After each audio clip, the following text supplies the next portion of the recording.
કાલે માને ભૂખ્યા રહેવું પડશે અને આંધળી માને છેતરવા કાલે તો રોટલાનું એક બટકું નથી.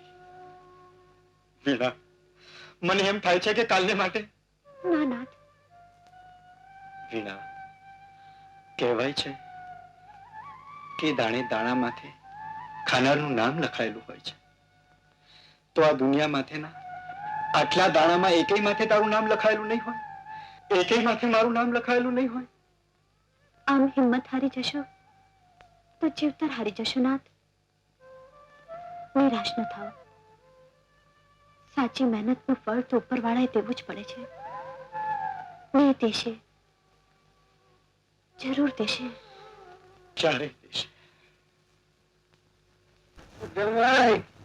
ગુલાબ ક્યાં? ઘરમાં નથી. ગુલાબની માં ક્યાં? એ ઘરમાં નથી. દર્શન કરવા ગયા છે. ને ઘડીએ ઘડીએ તમને ગુલાબની માં સાંભળે છે. ચાલો ઉઠો, લાકડા કાપવા નથી જવું? ના. હા, મને અટાણે હુવાન નથી. તમને હુવાન નથી, હુવાન ને તમે નથી. જોવા દો જાઉં. આ તમારું શરીર તો તાવડીની જેમ તપે છે ને આવા તપારામાં તમને ગુલાબની માં સાંભળે છે. અરે આમાં તો તમને તમારો બાપ સાંભળવો જોઈએ. જડબે ખરાક. હા, એટલા હાટું તો હું લાકડા કાપવા આવવાની ના પાડું છું. કાંઈ વાંધો નહીં, કાંઈ વાંધો નહીં. મળતા પેલા આપણે જ આપણા હાથે લાકડા કાપીને ભેગા કરવાની કાંઈ જરૂર નથી.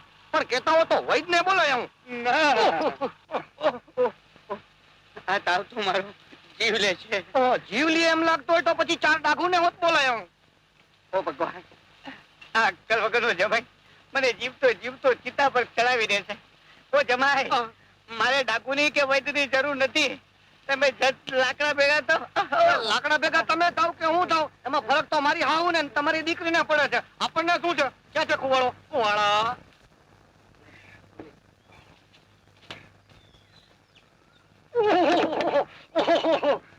કા શું થયું? માધો હું તમે ક્યાં કરશો? અરે આ કુવાડો તો તપેલો છે. ઈ તડકે પડી પડી તપી ગઈ છે. માથે પાણી રેડો. પાણી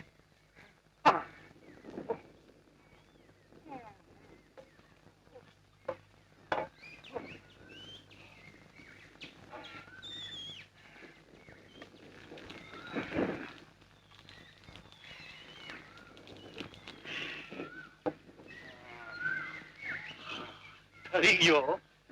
પાણી રેડો તો તપેલો કુવાડો ઠરી ગયો.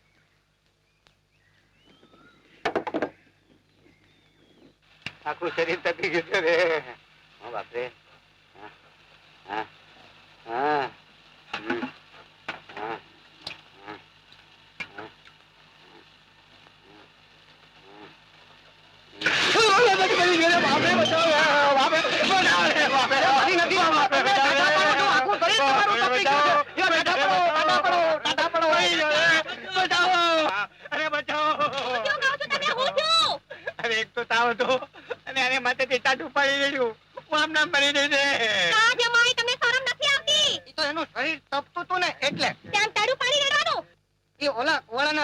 પાણી રેડ્યું ને તો ઈ ઠરી ગયું એટલે મને એમ કે તપતો હાથરો ઠરી જશે. ચૂપ રહો રે.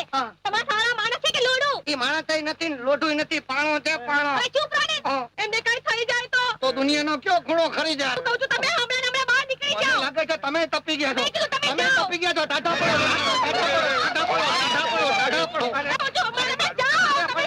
એમ રાડા ના કરો, ધક્કાધક્કી ના કરો. મારા જડબે તલાક થાતું છે. જાઉં છું. જાઓ. હું પણ તમારી સાથે આવું છું. દીકરી. હા હાલો. અને તમે બધે અહીં શું ભેગા થયા તો? ભાગો ભાગો, અહીં કઈ થોડી ભવાઈ થાય છે. ભાગો.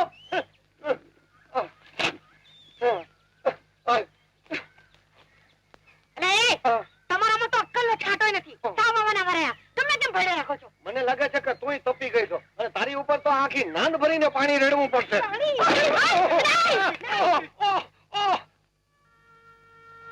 મંગલ, એ મંગલ. કોણ છે? જો દીકરા, તારા કાકા તને કઈ કહેવા માંગ્યો છે. બોલો કાકા.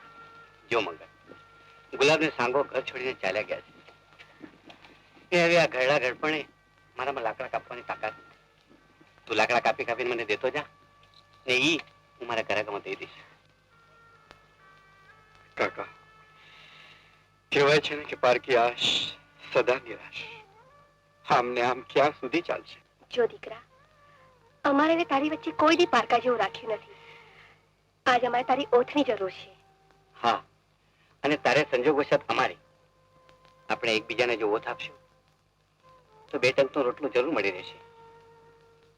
જે કંઈ મળશે એ આપણે અડધે અડધું વેચી લઈશું. સારું કાકા, લે હાલો. હારે કરી બાપુ, ઓલા મંગળિયા તો લાકડાના ભાડા વેચવા હારું કોક બીજાને દઈ દીધા, અને એને તો ઘર બેઠા ધંધો થઈ ગયો. અને મારા હારા 5 દાડા ભૂખેરિયામાં દમદાટી મારી અને આખા ગામમાં મૂર્ખ આપણે બન્યા.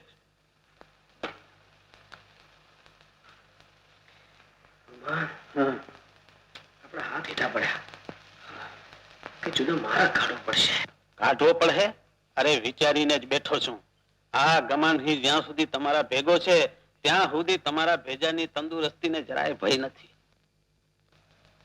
એટલે બાપુ, મારે કાને વાત આવી છે કે રાજની આવક વધારવા આ રાજના જંગલનો ઇજારો 1 વર્ષના પટ્ટે કોઈને આપવાનો છે. આપણે શું કરી શકીએ? તમે મારી વાત તો સાંભળો પૂરી. તમે દિવાનજીને વાત કરો કે ઇજારો તમને આપે. ગુમાન, મારા બાપુ ન્યાયના ભક્ત. એવી વાત કરું ને તો મને પરબારો ઘરમાંથી બહાર જ કાઢી મૂકે. અરે જરા દાણો તો દાબી જુઓ. તું એક વાત ભૂલી જાય છે અજય, કે હું જેમ તારો પિતા છો તેમાં રાજ્યનો દિવાન પણ છો. આ ઇજારો હું તને આપું તો પક્ષપાતનો ગુનો કર્યો ગણાય. મહારાજ અને પ્રજા બેયને એ માટે મારે જવાબ દેવો ભારે પડે. અને તે ઉપરાંત આટલા વર્ષોની મારી પ્રામાણિક સેવા ઉપર પાણી પડે. એટલે આ ઇજારો હું તને નહીં આપી શકું. બાપુજી, એવું પગલું ભરતા પહેલા વિચાર કરો. મારો સંસાર હર્યો ભરો થાય, હું સુખી થાઉં, એ તમે ઈચ્છતા નથી? એવો જો સન્માર્ગે વળતા હોય તો ઇજારો આપવામાં તમને શું વાંધો છે?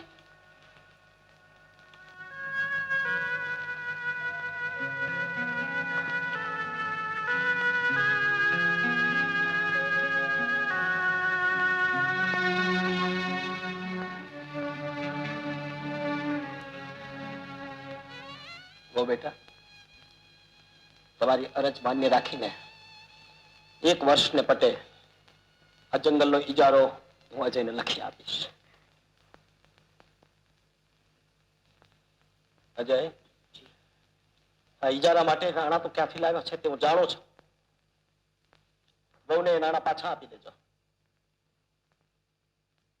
બહુ બેટા, તમે એ નાણાં તમારા બાપુને પહોંચાડી દેજો.